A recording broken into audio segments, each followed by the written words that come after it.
What's going on, everyone? It's Jojo Films here, and today we are going to be showing you guys how to spool up a spinning reel. So as you can see here, I've already done the first steps and I'm going to walk you through them.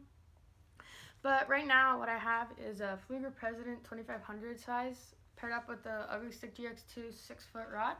If I were to do it again, I'd probably go 6.5 foot on the Ugly Stick just for that extra beefiness. But that's not what this video is about. This video is about how to spool up your line. So the first thing that you're going to do is you see this like bail thingy. That's what it's called actually.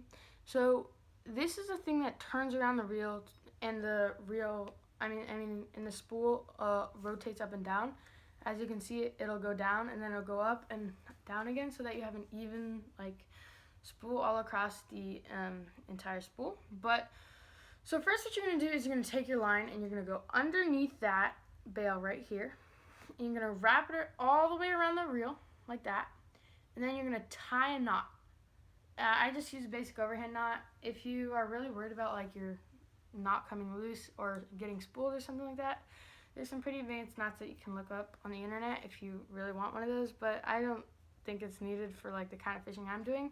You know, maybe if you're saltwater fishing and you're going to get spooled. But I'm not planning to get spooled on bluegill anytime soon. But so you're gonna do that, and then you're just gonna tie a basic overhand knot, and then you're gonna have the connection to your spool of line. So right now I'm just using 8-pound monofilament. I'm using this because it's the cheapest kind of line, and it works for the kind of fishing I'm doing. However, I probably do need to replace it every 6 months to a year because I go fishing probably 2 or more times a week. So that's how often I would need to do it. It would vary depending on how often you go fishing and how big the fish you typically catch are. So because monofilament stretches, so it can stretch out and become brittle and weak over time. So I've got some fresh line, and so from here it's pretty simple what you do. You just reel in. So one of the tricks I like to do is, so originally your line is going to come like with a sticker across it, and all the spools actually have a center, like a hole in the center, and you can just stick a pencil through that just like this, or a pen, or any object like this, and then that allows it to freely spin, excuse me. And it's most helpful to have another person do this. I don't have another person with me right now, so it's a lot harder if you're doing it by yourself, but you can also use this trick. You just have to be careful not to let the line fall off.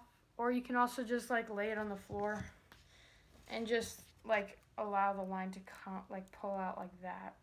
But that's definitely harder. So you're going to want to do that instead of just like laying it like that and just letting the line come off the top to prevent line twists.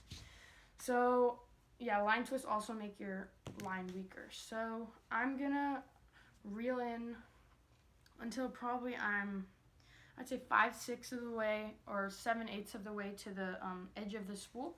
So I'd probably, if you can see right here, I'd probably reel until like there. So you don't want to overfill the spool, because at that point then line will just be spilling off your reel.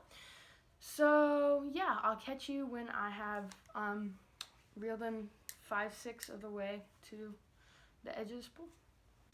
Alright guys, so I just got done, and I just want to take this time to remind you guys that it can take an extremely long time. If it's taking you half an hour or more to do it, don't worry, you're not alone.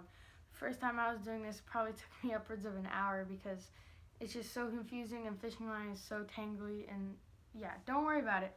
And also, just remember, if you have any questions, please feel free to ask me in the comments below. I'll answer as soon as I can, and I hope that I can help you overcome the troubles that you're having with this. So, yeah, if you can see here, I just reeled it in, and there's a little bit of space left. I probably could have gone a little bit more with a little bit more line, but I think this will be fine for now. But so yeah, if you have any questions, like I said, you can just leave them in the comments. You just snip the line off at this point, tie your lure on, and you're ready to go fishing.